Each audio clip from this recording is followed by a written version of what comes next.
Bonjour à tous et bienvenue sur les news de None. Aujourd'hui, débrief de Osasuna Real de Madrid avec une belle victoire du Real Madrid 3-1. Mais, il y a beaucoup de choses à dire. Au départ, ça commence pas très bien avec les centres qui passent derrière notre défense. Il manque un pied, pas grand chose pour que Osasuna ouvre le score, mais c'est finalement le Real Madrid qui va ouvrir le score avec un centre coupé par Alaba, qui s'est repris à 2 fois. Heureusement que ça retombe sur sa jambe. Le gardien avait pourtant bien fait le premier arrêt. Tout semble bien se passer et bien se dérouler pour le Real Madrid, mais une minute plus tard, une minute ou deux, Osasuna marque sur un centre coupé et personne pour reprendre. Apparemment, Nacho avait dévié le ballon et Militao n'a pas pu la reprendre. Donc, tout droit sur le pied d'un attaquant de Osasuna qui marque le but. 1-1, Osasuna presse, Osasuna fait un bon match. On sent que l'équipe souffre de plus en plus face au Real Madrid. Benzema qui loupe 2 pénaltys et Asensio qui marque le deuxième but, mais Benzema loupe 2 pénaltys. Alors il tire toujours sur son côté gauche, donc le côté droit du gardien, et bon, les gardiens commencent à être habitués, ils tirent toujours par là, et il n'a pas voulu changer quand il a eu un deuxième penalty sur 2 pénaltys provoqués par Rodrigo, qui a fait un très bon match pour moi. Euh, Malheureusement, voilà. À savoir s'il aurait dû laisser son deuxième penalty, c'est quelqu'un qui était en confiance. S'il a un penalty face à Manchester, où il va tirer? Ça, c'est la question que je me pose. Parce que est-ce qu'il va retenter par là, sachant que tous les gardiens vont plonger par là, ou alors est-ce qu'il va tenter autre part?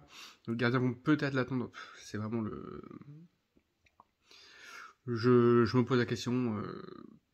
C'est pas facile, hein.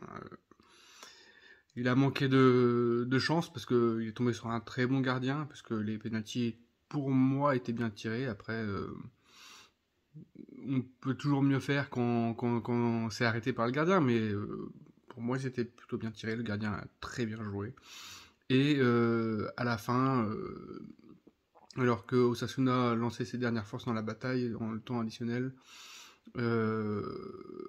contre mener belle passe de Benzema sur Vinicius. Vinicius qui va faire une superbe passe face à Lucas Vasquez et le but va être mis et le 3-1 et victoire du Real Madrid. On retiendra surtout les 2 pénaltys loupés de Benzema qui a fait un match correct avec la superbe passe, et puis c'est lui qui provoque quand même le but de Alaba, même si c'est pas comptabilisé comme une passe décisive parce que le gardien la touche et que ça revient sur Alaba. Bah voilà. En tout cas, c'est vraiment ça et la blessure de Alaba. Est-ce qu'ils l'ont fait sortir parce qu'il y a une petite gêne et pas prendre de risques avant, à ces jours du match contre City? Je sais pas. Euh, bon, on a une équipe qui tient la route, même si je vois qu'il y a beaucoup plus de changements, de rotations qui s'effectuent, parce que on a vu Isco, on a vu plein de joueurs qui, même Nacho, euh, tous ces joueurs-là ont besoin de temps de jeu, et bon, apparemment Bale et Hazard sont blessés, donc on les verra pas de sitôt. Mais il faut faire tourner, il faut reposer Modric, il faut reposer tout le monde. Kroos est rentré un peu, il s'était reposé. Il faut reposer tous les organismes avant de laisser nos dernières forces pour la Liga. Hein. Maintenant, c'est 4 points avant la prise de la Liga, peu importe ce que les autres vont faire. On prend les 4 points. On gagne le prochain match et au pire un match nul à l'Atlético et on est champion. Et après, en Champions League, on fait ce qu'on peut, sans se blesser, parce que si on a des joueurs blessés, je sais pas comment on va faire pour gagner la Liga. Même si c'est que 4 points, il faut quand même avoir toutes nos forces bien, quoi, parce que sinon c'est la merde. Et voilà, match piège, je pense. On s'en est sorti. 2 pénaltys ratés, c'est dommage. Et sinon, voilà. Ben, on attend de voir le prochain match et de gagner 3 points pour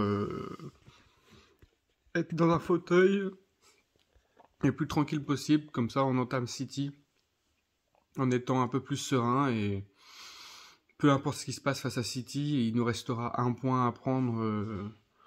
Donc, bon, ça va. Allez,